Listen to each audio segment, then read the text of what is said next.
Hello VC, how is everybody? Well, this is my first vinyl finds video. Recently I ran across a small stack of records here. Two local record stores, individuals had come in and traded or sold some stuff from their collection, and it just happened to be some stuff that was on my want lists for prog and kraut and a little bit of jazz, electronic, that arena. So I was really, happy to run across this. Total surprise. Just, these record stores never usually get this type of stuff in, once in a blue moon. So I was just, kind of blown away. First of all, what we have playing here is an artist I had never heard of before. It's a Frenchman, Francoise Brielle, Sons Optics, and that's what's playing in the background. Kind of give you a style of the music, which I have a hard time, figuring out what this would fall under. But it is proggy, has a little bit of jazz in there, a lot of electronics, really good sound. This is from 1978. It's on the Egg label. Next, this is a record that I'd been looking for quite some time. It was on my want list for years. It's Tom Dissevelt and Kid Bolton, Song of the Second Moon, on the Limelight label. This is a very early electronic from '57, recorded in '57, when they went by the name the Electrosonics. And then 11 years later in '68, they reissued this album on the Limelight label. What this music is Tom Dissevelt takes generators, recorded sounds of nature, people, musical instruments. He loops it through a machine backwards, forwards, splices it, and then creates a fantastic electronic, just this whirring effect, similar to Delia Derbyshire, who did the Doctor Who theme. Kind of a revolutionary way of making sound, and he exceeds fantastic on this album. The music sounds way ahead of its time. It's very rhythmic and melodic, very listenable, versus the early avant-garde, sound, which was, hard to get into and kind of disjointed and abstract. But this album is worth a listen. I didn't notice it at first, but this is a promo copy. I really like the Limelight label.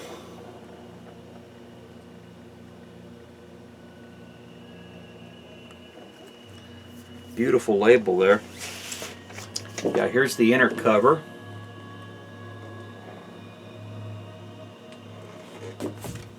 Check it out. Next, from the Van der Graaf Generator, is Peter Hammill and Fool's Mate, 1971. I think this is my favorite album by him. Great cover art. Got a fold open cover there. There he is at the piano. Cover art, of course, by the Paul Whitehead. Paul Whitehead. He did a whole bunch of album covers. It's on Charisma. I think that's the bigger head.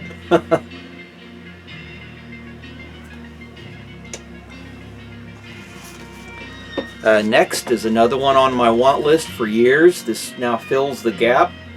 Their very first, Nectar, Journey to the Center of the Eye, 1971.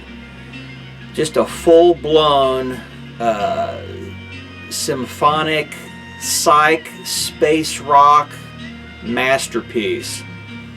Perhaps their best. Their next two or three were also fantastic. But yeah, these are English expatriates looking for a gig in Germany. Got a neat inner cover there. Yeah, this is on the, I'm not sure, Bellerophon Bacillus. I think it's on Bacillus because the label is the Bacillus, but yeah, Bellerophon Bacillus. I really love the artwork on this label. Isn't that neat? Yeah, along with the Vertigo label, and oh, there's so many, but this one here, I really love the design of it. And then next is Ra Tempel. This is join in.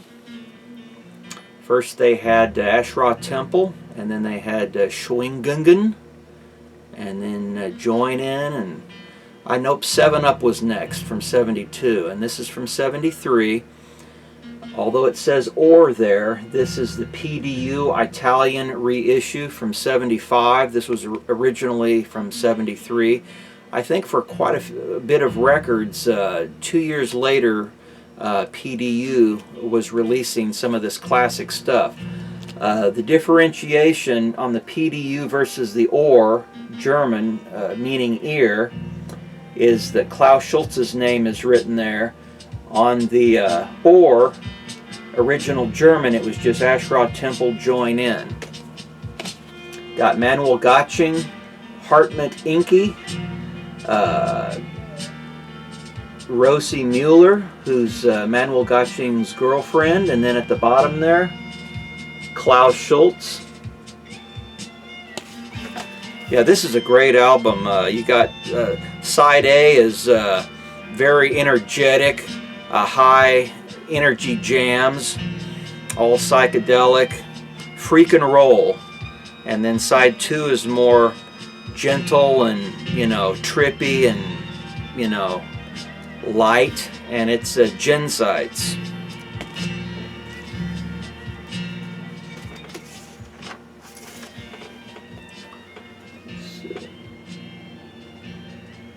There's the label.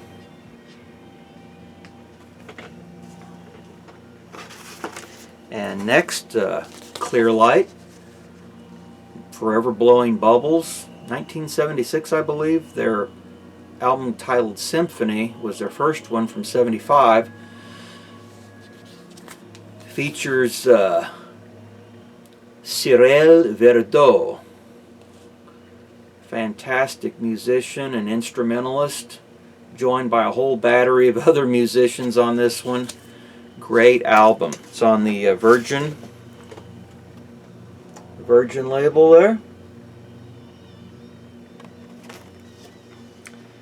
And next was Rick van der Linden and Trace, The White Ladies from 1976 on RCA, Holland issue.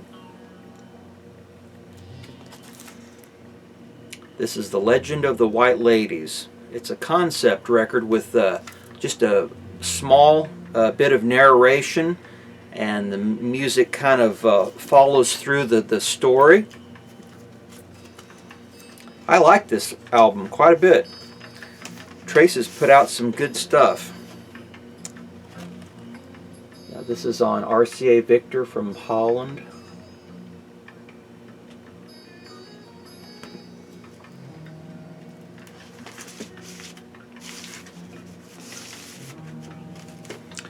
And next from Finland, Tasavallan Presidente on the Janus label. And this is Milky Way Moses from 1974.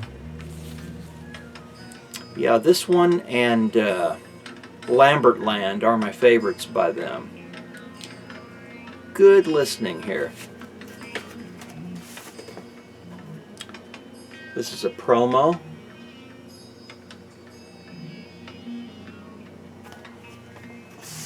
And next is Curved Air with the second album. That's the title from 71. This is one of my favorites by them. It's the Electric Violin by Daryl Way kind of predominates the their sound.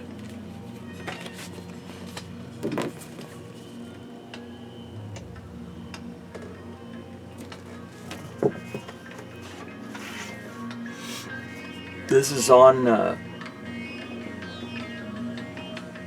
Warner Brothers.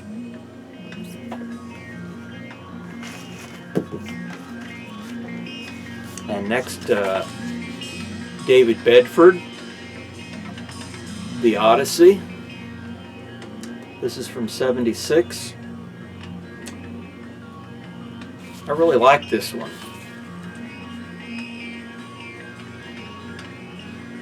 It's electronic music, and it has a maritime feel, just a feeling of being on the water.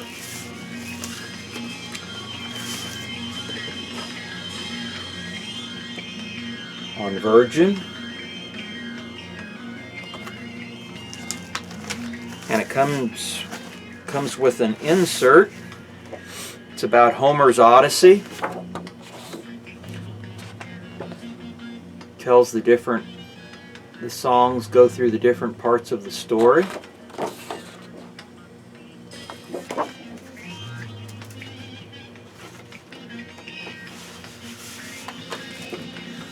And here was a jazz album with electronic accoutrements. Not as much electronic as his 1971 soundtrack for the movie and the Andromeda Strain, which was purely electronic. But this was a good album. I enjoyed it. It's on the Verve label.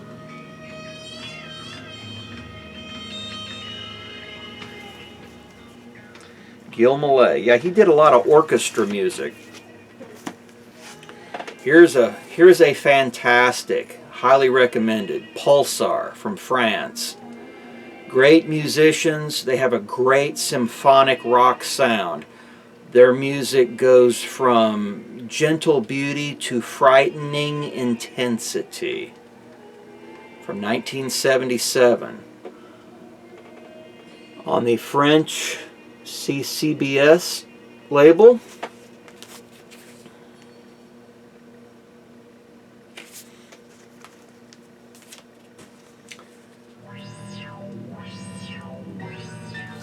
Almost a gothic nightmare. And oh man.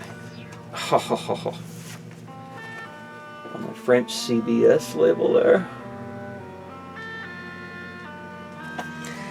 Yeah, this is their third album, Halloween, and their first record was Pollen from '75, and then they had from '76 Strands of the Future. All three albums, their first three, this one, and then in '81 they did some music for a soundtrack, and then in '89 they had Gorlitz. These first three and Gorlitz I highly recommend. National Health. What a surprise when I heard this. This is from '82. Their other stuff was from '77, '79, in that period, '78. I like their early, Canterbury sound. But this one here, more electronic, more jazzy, more high energy. It has a modern sound to it. They shift quite a ways away from that sound that we were all used to. Yeah, a great album on their Europa Records label.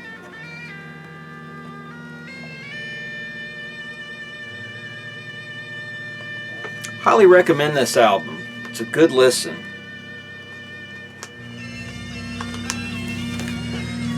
And next, the Enid, a group you don't hear too much about, Touch Me. And this is on the PI record label. Let's see here. Yeah, Robert John Godfrey is on keyboards, joined by William Gilmore, Francis Licorice, Stephen Stewart, Dave Story, and Terry Pack. Yeah, this is their, I believe, third album. Their other two are all also great. I mean, their first three are my favorites. Recommend that. Now here was the piece de resistance. Oh my gosh. I about had a heart attack when I saw this. Lord Krishna von Goloka by Sergius Golan. On the Cosmic Courier label. And an original. Here's the back cover.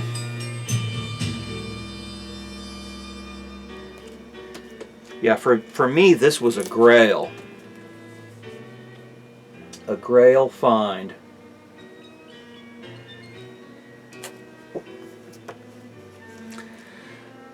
This album features Sergius Golan, where he's narrating, just kind of talking, kind of psychedelic, dreamy vocals throughout the music. You got Jerry Berkers, Jürgen Delays, Georg Merke, Klaus Schulze, Walter Westrup, and Bernd Witthöser. Yeah, this would fall right in with the you know, Cosmic Jokers, Ra Tempel, Tangerine Dream, Klaus Schulze, Walter Wegmüller sound. Almost all these artists, you know, joined on all these albums, or were guests. So the sound that you'll get is pretty much the same. See, here's side 1. This is mint. Doesn't look like it was ever played.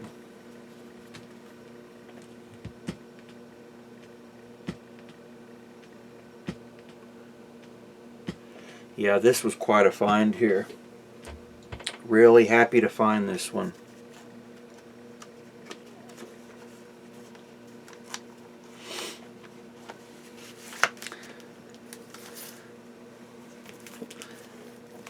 And then 2 more here. Jack Lancaster and Robin Lumley. Marsscape.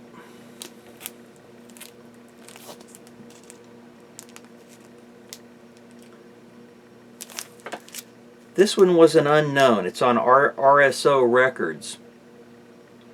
Haven't listened to this for a while.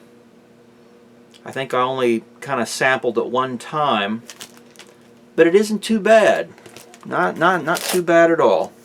Okay, the last one here is Ernst Fuchs and Klaus Schulze and Rainer Bloss. This was a record released on Klaus's what was it? In-Team, yeah, In-Team label. A very short-lived label he formed in 1984. This one here, he has on his website said that he does not like this album at all. He's removed it from his catalog, so it's not available on any reissues. He wasn't too crazy about it, to say the least.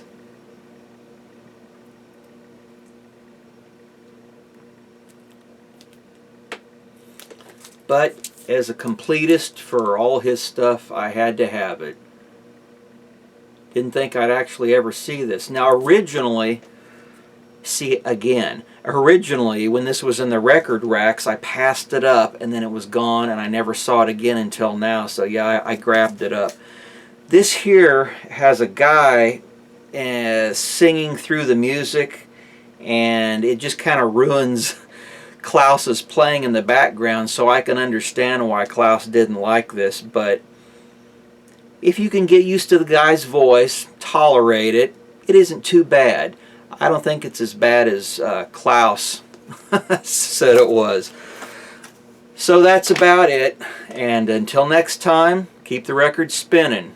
Take care, everybody. See ya.